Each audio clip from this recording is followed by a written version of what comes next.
Things are getting pretty crazy out there right now, and I don't know about you, but there are days when I can barely drag myself out of bed. I feel a lot like Luke Skywalker did at the end of Return of the Jedi when he's facing off against Emperor Palpatine. And Palpatine is taunting him, trying to anger him, knowing that if he makes him angry enough and Luke picks up his lightsaber and fights back, that the Emperor will have him. He won't be able to escape.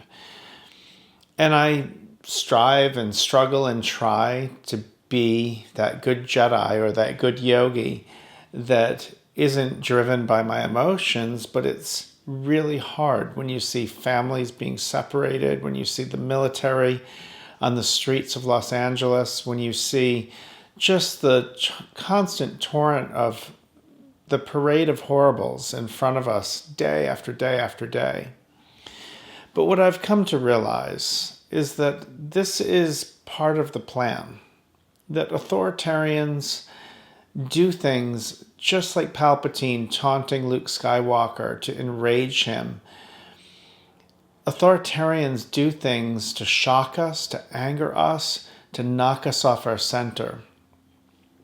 Because they intuitively know that when we become reactive, we can't become active.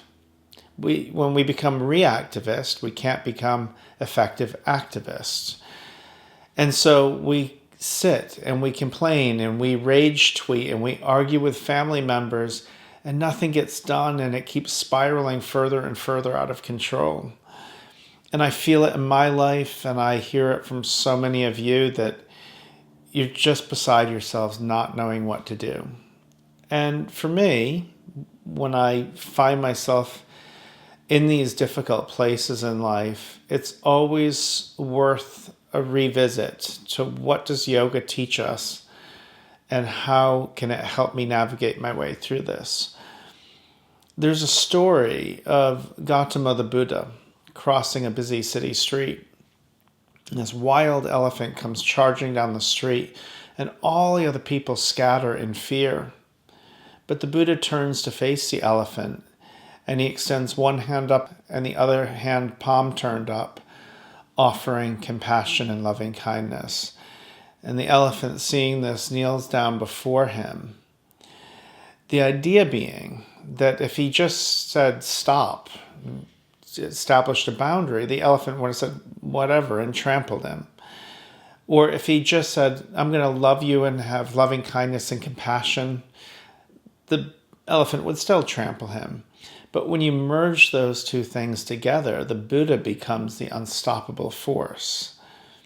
And that's sort of where we're at right now, where we become an unstoppable force when we can maintain our peace, our calm, our centeredness, our compassion, when we can become less reactive. And we can establish that boundary and say, no, not on my watch. No, you are not going to drag people away from their kids and families. No, you are not going to take away women's rights. No, we are not going to allow this. Now, this doesn't mean that we are going to solve every problem all at once. And as Martin Luther King said, the arc of the moral universe is long, but bends toward justice. The way we bend it a little more quickly toward justice is by finding a way to maintain that state of equanimity, even when we are being taunted and tempted to give in to our anger, to react to everything we're seeing, instead of taking a breath, pausing, anchoring ourselves in compassion, and then acting from that place. Because when we do that, the brutality of what Donald Trump is doing right now is revealed. But when we fight back, when we show up and scream insults, when we behave as he behaves, it's just a mud fight. And it's easy to say there's bad people on both sides.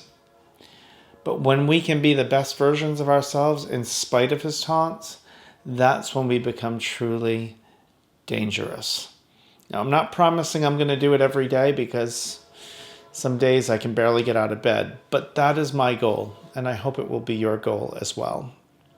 And hopefully our practice of yoga and meditation will bring us there. So please, please, please, please be safe out there. Stand up wherever you can. Keep your heart open. Keep your mind anchored. And together we're going to get through this.